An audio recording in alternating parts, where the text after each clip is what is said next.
오늘 본문의 말씀은 이스라엘 백성들이 금송아지를 숭배한 사건에 대하여 하나님이 자기 백성을 치셨습니다. 이것은 하나님의 심판입니다. 32장 34절에 이제 가서 내가 내게 말한 곳으로 백성을 인도하라. 내 사자가 내 앞서 가리라. 그러나 내가 보응할 날에는 그들의 죄를 보응하리라. 아멘.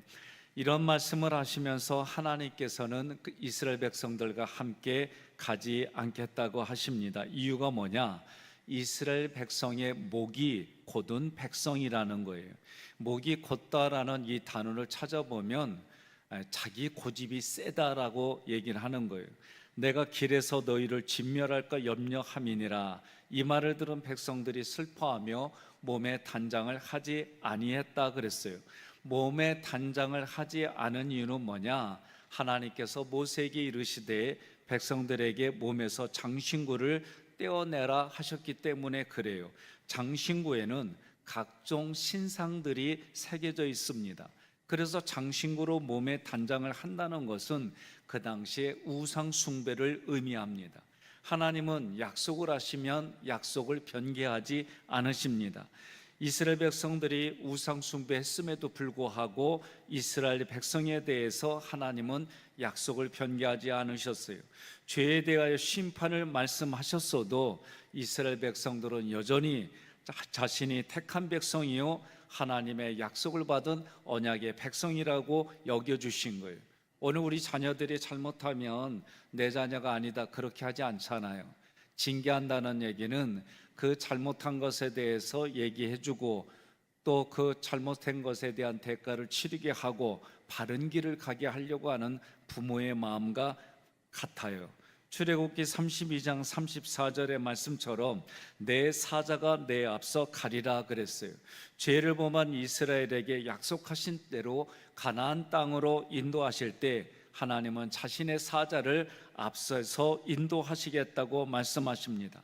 죄를 범해도 회개할 줄 모르는 이스라엘 백성들을 이들을 향해서 하나님은 먼저 사자를 보내 약속하신 대로 약속의 땅으로 인도하셨습니다. 이러한 말씀을 보면 하나님에게는 자비와 긍휼이 충만하신 분이다. 하나님의 자비, 하나님의 긍휼은 우리가 헤아릴 수가 없어요. 여러분과 제가 살아가는 이 땅에서 우리가 깨달은 게 있다면 뭐냐면 복음이 들어오면 깨달아지는 게 있어요. 내가 허물과 죄로 죽었던 존재구나. 그런 나를 위해서 하나님이 일방적으로 사랑해 주시고 예수가 대속제물이 돼서 우리에게 은혜를 베풀어 주셨구나. 이 은혜는 지금도 나에게 계속해서 공급해 주시는구나. 왜? 예수님께서 하나님 보좌 우편에 승천하신 이후로 지금도 계속해서 나를 위해서 기도해 주세요.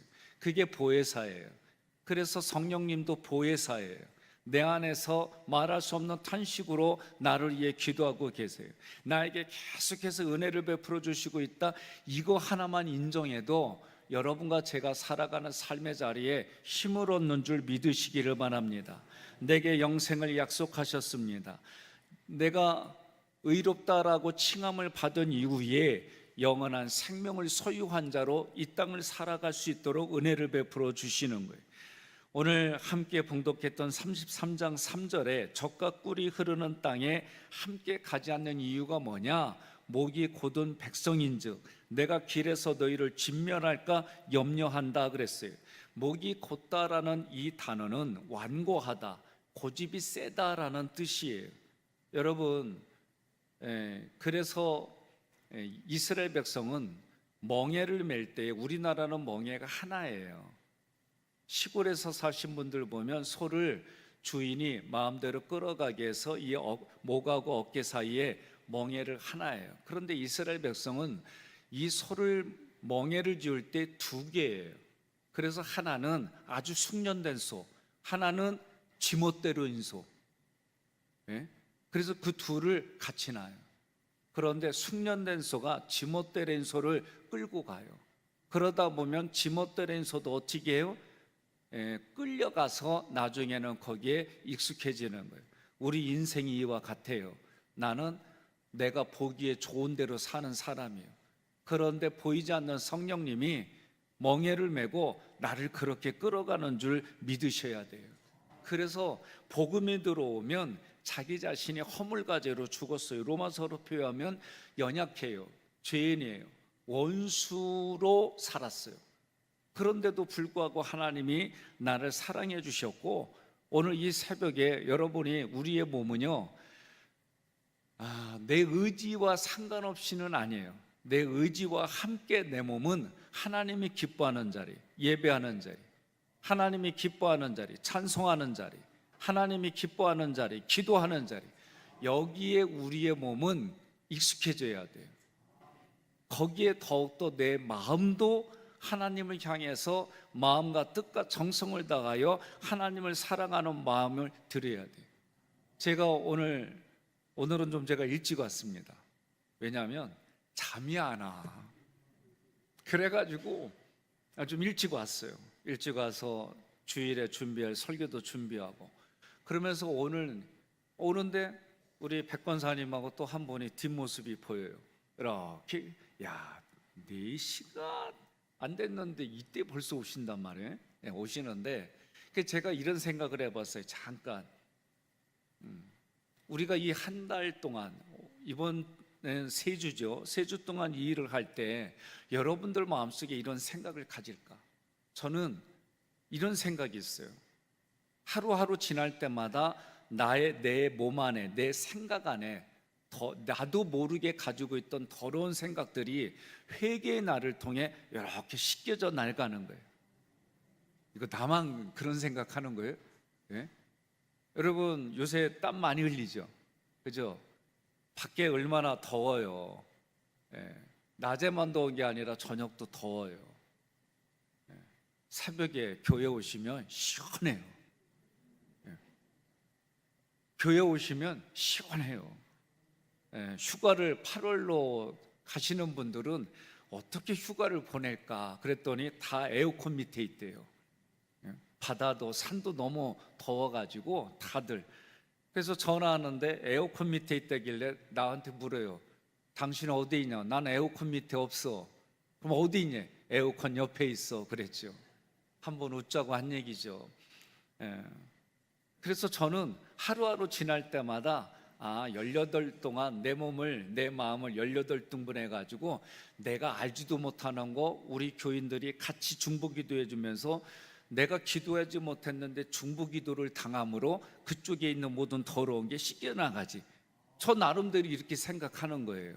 성령 충만해서 내가 알지 못했던 죄들이 마치 광학 현미경으로 보듯이 내 눈에는 보지 못했는데 누군가 나를 위해 중보기도해 주므로, 누군가 우리 성도들이 나라와 민족을 위해 중보기도해 주므로 내 안에 가지고 있던 부분들, 고집이 세고 내 주장이 완고하고 이러한 것으로부터 우리가 흔히 말하는 도덕적인 죄에 이르기까지, 영적인 모든 죄까지, 이런 부분들이 우리가 매 해마다 이 한 달 동안 기도함으로 나라와 민족이, 성도가, 백성들이, 세상의 사람들이 깨끗해진다, 이 마음 갖고 함께 동참하시기를 바랍니다.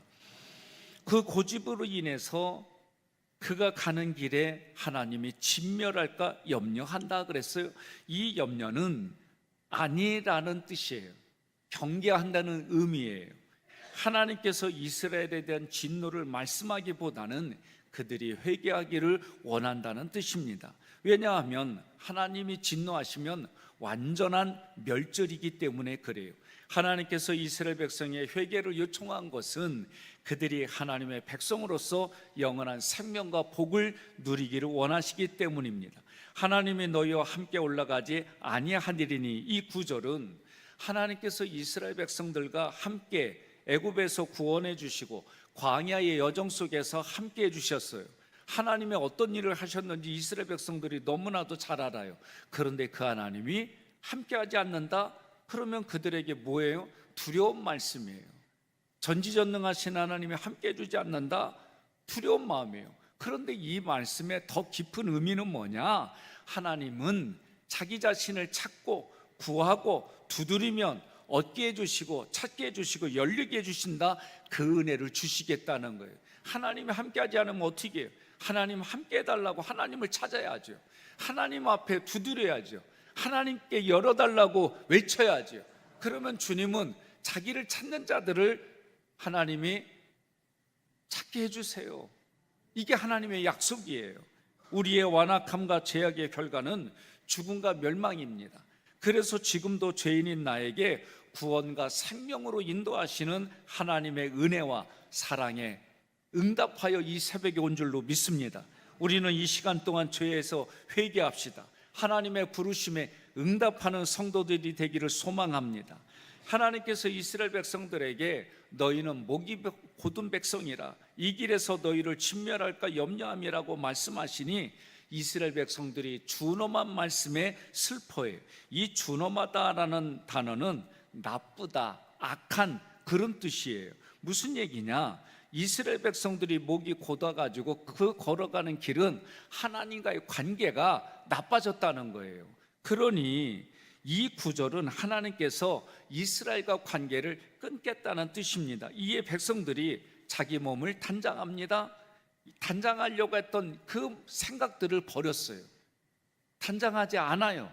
단장하지 않은 이유는 하나님의 말씀대로 그들이 회개했다 그 얘기예요. 삶에서 돌이켰다는 얘기입니다. 몸의 장신구는 몸을 단장하는 것, 그 당시에는 종교적인 의미로 장신구마다 각종 신상들이 새겨져 있어요. 이거를 다 떼어냈다는 것은 돌이켰다는 거예요. 회개했다는 얘기입니다. 창세기 35장 1절로 4절에 야곱이 베델로 올라갈 때에 이방 신상을 버리고 자기 자신을 정결하게 하고 의복을 바꿔 입고 나갔어요.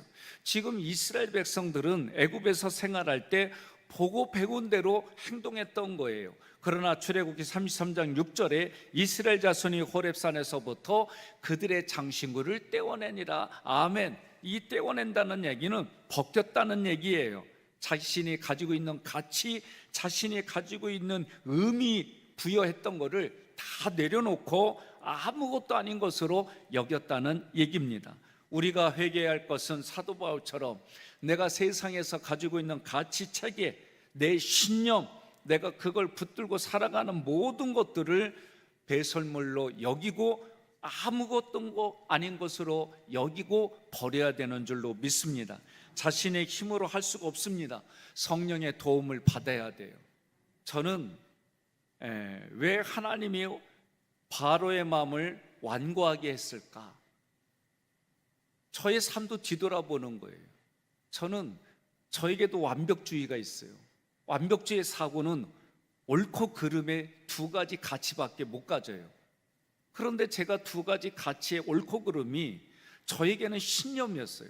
수십 년 동안 이게 옳다라고 하는 것을 했어요. 그런데 모든 것에 옳은 걸까?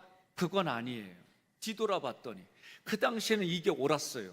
제가 공부한 신학이 맞았어요. 제가 살아온 경험이 맞았어요. 그런데 매사에 이게 다 옳은 게 아니에요. 나이가 한 살 들어가고 갈수록 제가 남원산성이라고 하는 그 영화를 볼 때에 두 사람이잖아요. 두 대신이 하나는 죽기를 각오하고 죽기까지 싸워야 된다. 한 사람은 아니다. 지금은 머리를 숙일 때다. 제가 젊었을 때는 죽기까지 싸우는 게 이게 옳다고 봤어요. 그런데 40줄이 넘어가면서 체면길의 그 화침파가 맞다. 그래야 살아나고 살아난 사람들이 국력을 키우고 그래야 뭔가 뒷날을 도모하지. 이 생각이 더 이제는 옳다 쪽으로 제 마음이 옮기는 거예요. 뭐가 바뀌었어요? 생각이 바뀌었어요. 하나님의 말씀을 연구하면 할수록, 하나님의 말씀을 구절을 외우면 외울수록, 그 말씀을 가지고 적용하려고 하면 할수록 예수님이 십자가에서 죽으신 이유가 무엇인지 점점 깨달아질수록 내 삶에 십자가를 지는 일들이 많아지는 거예요. 빌립보서 3장 8절 함께 봉독합니다. 또한 모든 것을 해로 여김은 내 주 그리스도 예수를 아는 지식이 가장 고상하기 때문이라. 내가 그를 위하여 모든 것을 잃어버리고 배설물로 여김은 그리스도를 얻음으로. 그리스도를 얻음으로.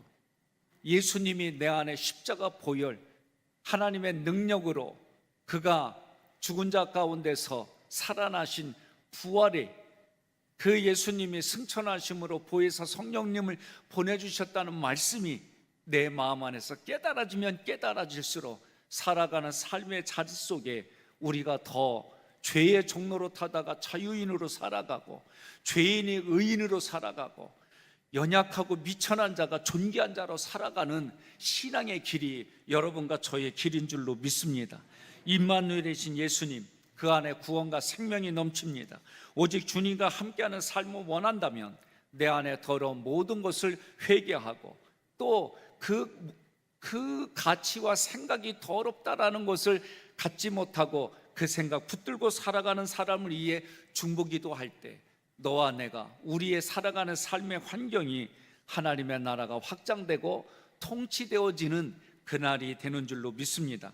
오늘 우리가 기도할 때 첫째로 하나님의 말씀대로 목이 곧은 나, 고집센 나 내려놓고 예수 그리스도의 마음을 품게 해달라고 기도합시다. 이 일을 위해서 성령으로 충만한 삶으로 말미암아 예수 그리스도의 인품으로 살게 해달라고 기도합시다. 이 두 가지를 위해 기도하는 여러분과 제가 되기를 주님의 이름으로 권면하며 축복합니다.